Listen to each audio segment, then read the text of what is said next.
ఉపాధ్యాయులకు హృదయపూర్వక నమస్కారాలు.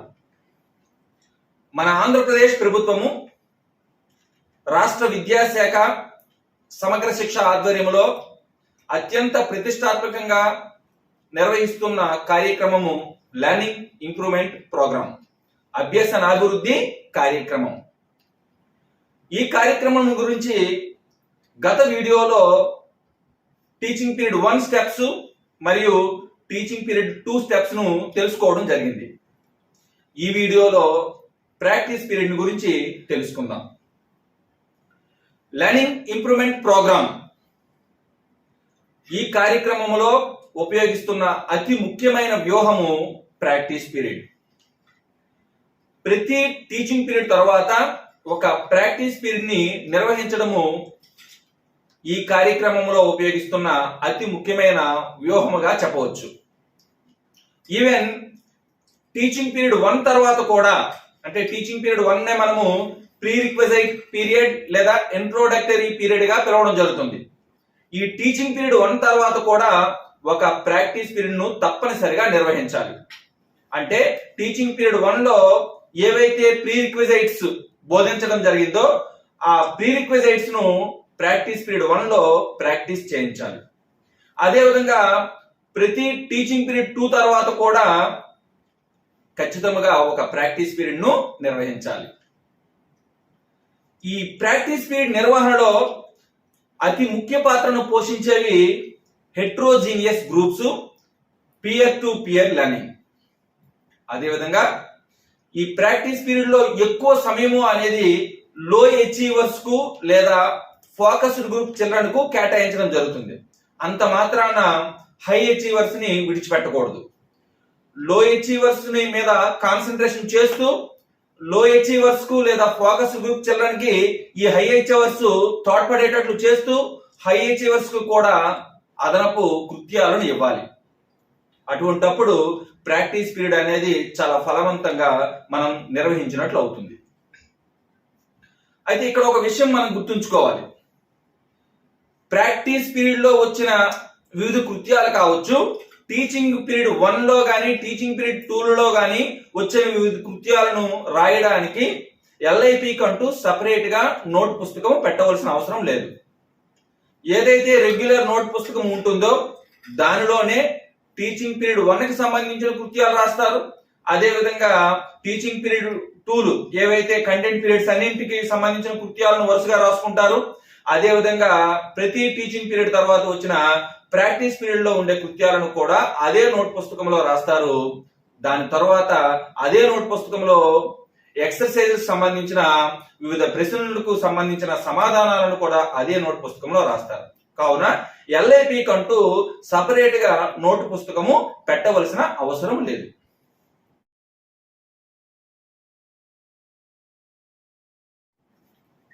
ఇప్పుడు మనం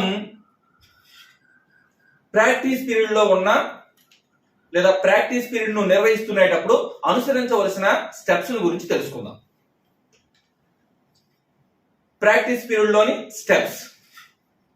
step 1 keywords reading. Step 2 similar line preparation and reading. Step 3 synopsis or text reading. Step 4 writing and editing. These are the steps we have to follow while we conducting practice period. మొదటగా step 1 keywords reading. ఏవైతే ముందు teaching period లో విద్యార్థుల చేత గుర్తించబడి మనము board మీద రాసిన keywords ఉన్నాయో ఆ కీవర్డ్స్ నే ఈ పీరియడ్ లో ప్రాక్టీస్ చేయించడం జరుగుతుంది. మరలా ఆ కీవర్డ్స్ నే మనం బోర్డు మీద రాసి విద్యార్థుల కొరకు ఒకసారి ఉపాధ్యాయుడు చదివి వినిపించాలి. తర్వాత విద్యార్థులు హెట్రోజీనియస్ గ్రూప్ లో చదువుతారు. తర్వాత ఆ హెట్రోజీనియస్ గ్రూప్ లో ఆ పదానికి సంబంధించిన అర్థాన్ని ఒక్కసారిగా డిస్కస్ చేస్తారు. తర్వాత ఇండివిజువల్ గా చదువుతారు. ఈ సమయంలో అంటే ఈ కీవర్డ్స్ రీడింగ్ సమయంలో కీవర్డ్స్ రీడింగ్ అనేది ఫోకస్డ్ గ్రూప్ చిల్డ్రన్ చేయడం జరుగుతుంది. ఆ ఫోకస్డ్ గ్రూప్ చిల్డ్రన్ కి లేదా లో అచీవర్స్ కి హై అచీవర్స్ సహకారం అందించడం జరుగుతుంది, చదవడంలో సహకారం అందించడం జరుగుతుంది.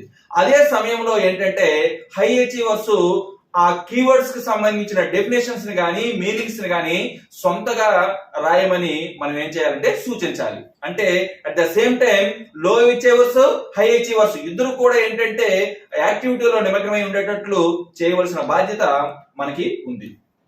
ఇది స్టెప్ 1 కీవర్డ్స్ రీడింగ్.